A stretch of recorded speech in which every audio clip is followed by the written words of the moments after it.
Dangerous Charter is a 1962 nautical thriller that takes place off the Southern California coast. It was a debut film for director Robert Gottschalk. He would go on to receive 2 Academy Awards in his lifetime, but not for any movies that he made. Dangerous Charter stars Chris Warfield, Sally Fraser, and Richard Foote. Somewhere along Santa Monica Bay, Marty leads a 3-man fishing crew that hasn't been doing a lot of fishing lately. Their luck changes when they discover a luxury yacht abandoned in the open water.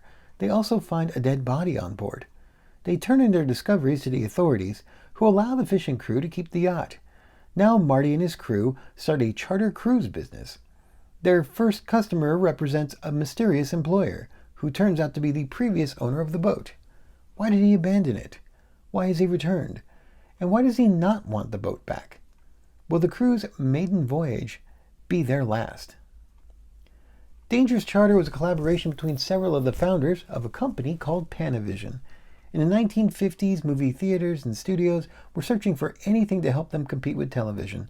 One of the most popular ways was widescreen movies in formats like VistaVision and CinemaScope. These movies often required the latest, largest projectors, sometimes even multiple projectors, until Panavision developed lenses that could fit on existing theater projectors and let them switch between standard and widescreen movies with ease. Panavision then began to develop lenses for filmmakers and started their own production company to show off their new technologies. They originally intended to make a big-budget 3-hour epic about the last queen of Hawaii. It would be filmed on location, including at the edge of a volcano, and distributed like a prestige roadshow film.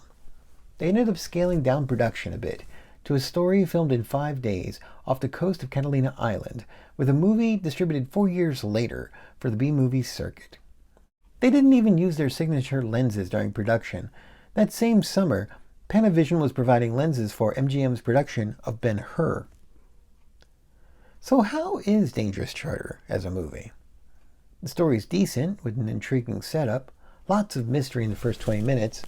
Those questions get resolved too soon, however, and the characters aren't strong enough to sell the tension in the second half. Besides the movie's starting corpse, somebody gets harpooned during a climactic boat chase, but really, this movie is safe, ready for a TV broadcast. And considering how much their creators were obsessed with achieving the perfect movie image, Dangerous Charter's visuals seem ordinary. The most technically impressive things that the film offers may not stand out to a viewing audience. The scene with the Medusa painting, for example, is a medium-long one-shot in the crew sleeping quarters. The impressive part isn't what's seen, but the fact that they were able to film in a yacht's cramped sleeping quarters on location, a tricky setup before the creation of the equipment that Dangerous Charter's makers were using, equipment that they had engineered themselves. The film's production may have contributed to some soul-searching amongst its crew. Meredith Nicholson was Dangerous Charter's cinematographer. He left Panavision soon after wrapping production to focus on his cinematography career, including the film The Devil's Hand, which has its own Curse of the 100 episode. Notably, Nicholson would garner an Emmy nomination for his camera work on the 60s TV series The Fugitive. Co-producer Richard Moore also left the company he co-founded to pursue his own filmmaking dreams. He would eventually work the cameras for such films as Wild in the Streets, Thunderball, and Annie. Gottschalk would stay and run Panavision, focusing on providing camera equipment for nearly every studio in Hollywood. He would accept Academy Awards in 1960 and 1978 on behalf of Panavision's contributions to the film industry. Panavision Films never produced another motion picture, but Panavision lenses and cameras would become industry benchmarks used to create some of cinema's most iconic images. Perhaps the most recognizable actor in the cast was Sally Fraser, who appeared in such 50s sci-fi classics as War of the Colossal Beast and It Conquered the World, as well as loads of westerns. But the real star of the movie is the yacht, called Medusa in the film, and Portola, or Lucky Lady, when the cameras stopped. The yacht was built in the late 1920s, measured about 121 feet long, and was recognized for its distinctive wood-varnished exterior.